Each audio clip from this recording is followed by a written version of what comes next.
Bonjour à tous. Ce matin, j'ai eu le privilège de prendre mon petit déjeuner avec Michel, ici présent. Alors que je buvais mon café, il m'a partagé ses idées sur le psaume 91. Je crois qu'il l'a aussi fait avec vous dimanche dernier. Il y a une chose que j'ai retenue dans ce qu'il m'a partagé, et qui vous a aussi partagé: que font ceux qui n'ont pas Dieu dans leur vie? Et cela a évoqué un souvenir, une discussion que j'ai eue avec un directeur de colonie de vacances. Et on est en plein dedans. Et il a dit, face aux difficultés, aux défis, aux problèmes, à tout ce que ça comporte en charge de travail, il a dit, mais comment font ceux qui n'ont pas Dieu? Je crois qu'on a un réel privilège d'appartenir et de pouvoir faire confiance à Dieu. Alors ce matin, nous allons poursuivre avec notre série d'été. Série consacrée à quelques psaumes qui mettent tous l'accent sur un ou plusieurs attributs ou caractères de Dieu. Et aujourd'hui, nous allons nous arrêter quelques instants sur un psaume de David, le psaume 11. Psaume qui ne parle pas à Dieu, qui ne s'adresse pas à Dieu, mais qui parle de Dieu. On ne connaît pas le contexte historique exact de ce psaume, mais on sait que David avait fort à faire avec des ennemis, dont beaucoup d'ennemis au sein de sa propre famille. Qu'il s'agisse de son prédécesseur, le roi Saül, son beau-père, ou encore d'Absalom, son troisième fils, lorsque le royaume était profondément troublé et que les institutions semblaient vaciller. Et c'est Myriam qui va nous faire la lecture de ce psaume dans la version Semeur. Lorsque les fondements vacillent, que peut bien faire l'homme droit? Ou selon d'autres versions, quand les fondements sont renversés, que peut faire le juste? Voilà la question centrale que pose ce psaume et auquel il répond. Question d'actualité du temps de David, mais aussi question d'actualité pour nous aujourd'hui dans notre société contemporaine. Il m'a paru important de prendre quelques instants pour évoquer les fondements dont il est question ici dans ce texte. Fondements qui devraient en principe permettre à la société de vivre dans l'ordre, dans la justice et dans la paix. Mais voilà, ces fondements, nous dit le psalmiste, sont renversés. On peut évoquer le fondement moral. À titre d'exemple, on peut citer la relativisation du bien et du mal que l'on peut observer autour de nous. Mais il n'y a rien de neuf sous le soleil. Le prophète Ésaïe disait en son temps, « Malheur à ceux qui appellent le mal bien et le bien mal, qui changent les ténèbres en lumière et la lumière en ténèbres, qui changent l'amertume en douceur et la douceur en amertume. » Ésaïe 5, verset 20. On peut évoquer le fondement de la justice. On peut parfois avoir le sentiment que certains échappent aux conséquences de leurs actes, qu'il y a des inégalités de traitement et que le méchant semble triompher. Mais là encore, il n'y a rien de neuf sous le soleil. Nombreux sont les auteurs de la Bible, et en particulier dans l'Ancien Testament, qui en ont fait le constat. Les auteurs des psaumes, de l'Ecclésiaste, les prophètes Jérémie, Habacuc ou encore Malachie. Le roi Salomon avait d'ailleurs dit « C'est une vanité qui se produit sur la terre, qu'il y a des justes qui sont traités selon l'œuvre des méchants et des méchants qui sont traités selon l'œuvre des justes. » Ecclésiaste 8, verset 14. On peut aussi évoquer les fondements de la vérité. À l'heure des réseaux sociaux, la désinformation, la propagation de fausses informations, les fameuses fake news, ou même la réécriture de l'histoire, on le vend en poupe. À tel point qu'il y a maintenant des émissions de télévision qui décryptent le vrai du faux. Mais là encore, il n'y a rien de neuf sous le soleil. Le prophète Ésaïe disait également « Aussi, le droit recule et la justice est loin de nous. La vérité trébuche sur la place publique et la droiture ne peut y accéder. La vérité a disparu et celui qui se détourne du mal se fait piller. » Ésaïe 59 au verset 14. On peut aussi évoquer les fondements spirituels. Alors si certains sont actuellement en recherche de Dieu, et on s'en réjouit, beaucoup sont indifférents, le rejettent ou nient même son existence. Mais selon la formule consacrée, il n'y a rien de neuf sous le soleil. Lorsque la maison d'Israël et de Juda étaient infidèles à Dieu sous la période de Jérémie, Dieu a non seulement été renié, mais aussi considéré comme inexistant. Jérémie 5,12, Dieu n'existe pas.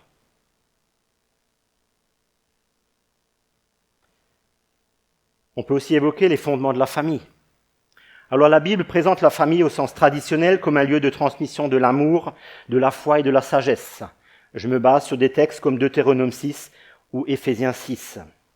Mais elle reconnaît cependant que les relations familiales peuvent être gravement blessées, brisées, détruites à cause du péché. Alors que la famille devrait être un havre de paix, un lieu de sécurité, elle devient un lieu de haine ou même un lieu de pratiques innommables. Mais là encore, l'histoire est un perpétuel recommencement. La Bible n'enjolive pas la société, mais elle la dépeint telle qu'elle est. Et on peut donc penser à des récits tels que Lot et ses filles, ou encore à celui d'Amnon et de sa sœur Tamar. Alors en effet, le constat est sans appel. La société est gangrénée par le péché depuis la nuit des temps, et ses fondements vacillent. Alors la question est posée, quand les fondements sont renversés, que peut faire le juste ? Le roi David semble répondre ici à la proposition de ses amis, de ses conseillers, qui lui suggèrent fortement de fuir comme un passereau et de se réfugier dans les montagnes. Alors si quelquefois la fuite est conseillée et même salutaire, David considère ici que ce n'est ni le lieu ni l'heure. Il va même faire preuve d'incompréhension, de stupeur, de sidération. Il va dire « Comment pouvez-vous me dire ?» C'est comme s'il disait « Comment osez-vous tenir de tels propos ? Vous vous rendez compte ? Vous êtes sérieux ? Je n'en reviens pas, je reste sans voix. » Et David va répondre par une confession de foi, par une certitude qu'on trouve au verset 1. « C'est en l'Éternel que je recherche un refuge. » Et j'en viens à mon premier point.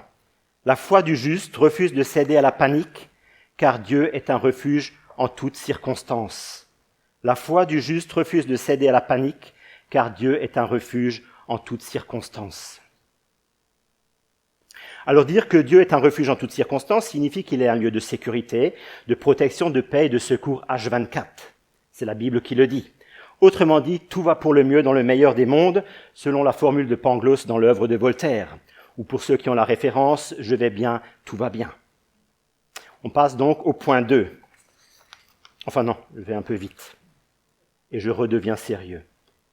Alors en effet, Dieu nous assure sa présence continuelle, comme on peut le lire au psaume 46, verset 2. Dieu est pour nous un refuge et un appui, un secours toujours présent dans la détresse. Dieu promet aussi sa protection à ceux qui se confient en lui. C'est ce qui vous a été partagé dimanche dernier avec le psaume 91, les versets 1 et 2. Celui qui demeure sous l'abri du Très-Haut repose à l'ombre du Tout-Puissant. Je dis à l'Éternel, mon refuge et ma forteresse, mon Dieu en qui je me confie. Dieu nous promet aussi de nous soutenir dans les moments de faiblesse. C'est ce qu'il va dire au prophète Ésaïe.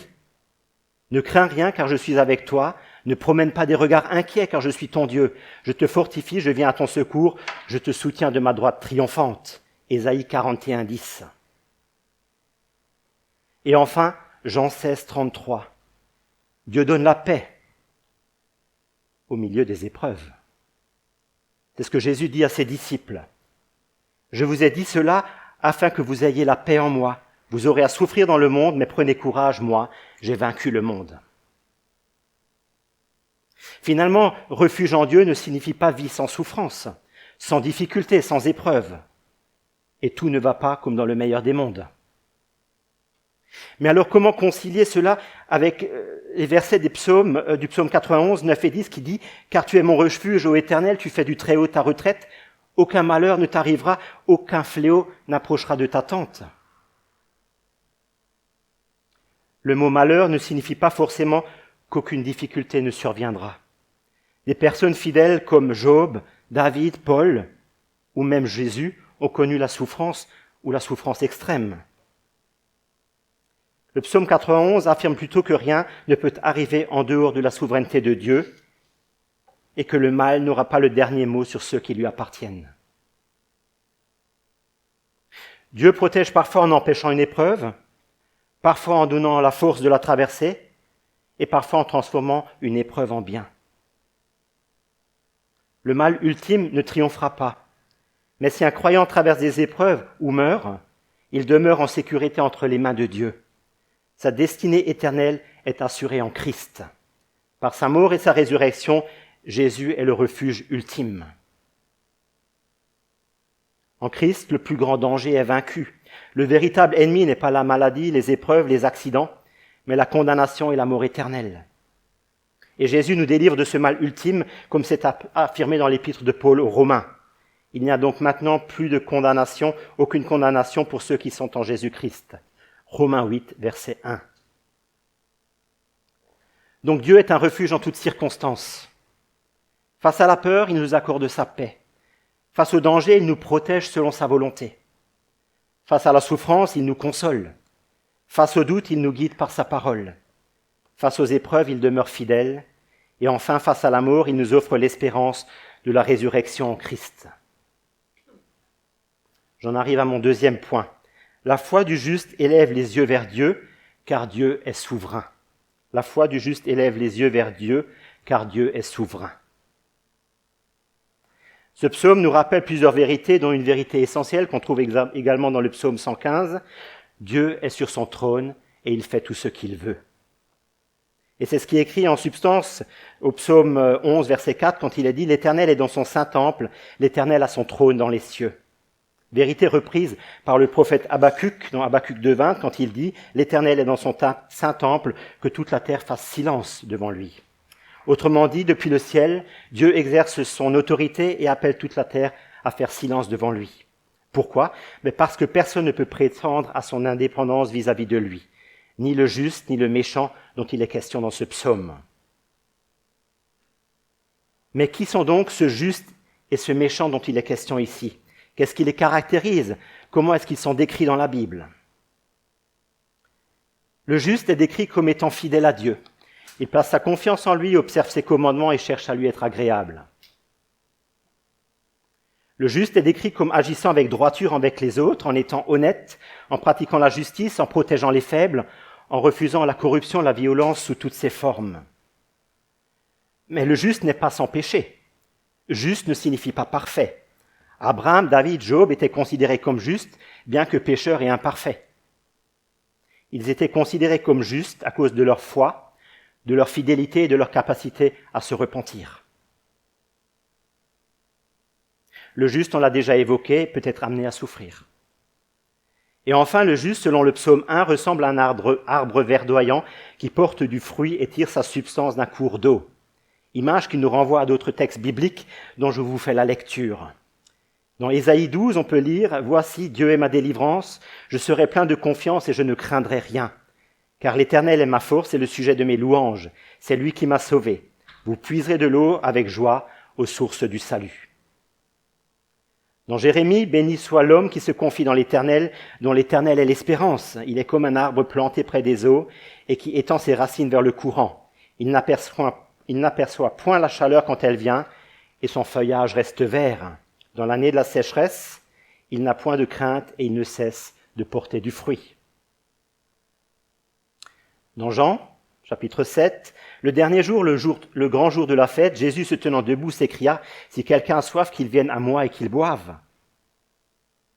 Celui qui croit en moi, des fleuves d'eau vive couleront de son sein, comme dit l'Écriture. » Et enfin, dans le livre de l'Apocalypse, « Car l'agneau qui est au milieu du trône les paîtra et les conduira aux sources des eaux de la vie, et Dieu essuiera toute larme de leurs yeux. »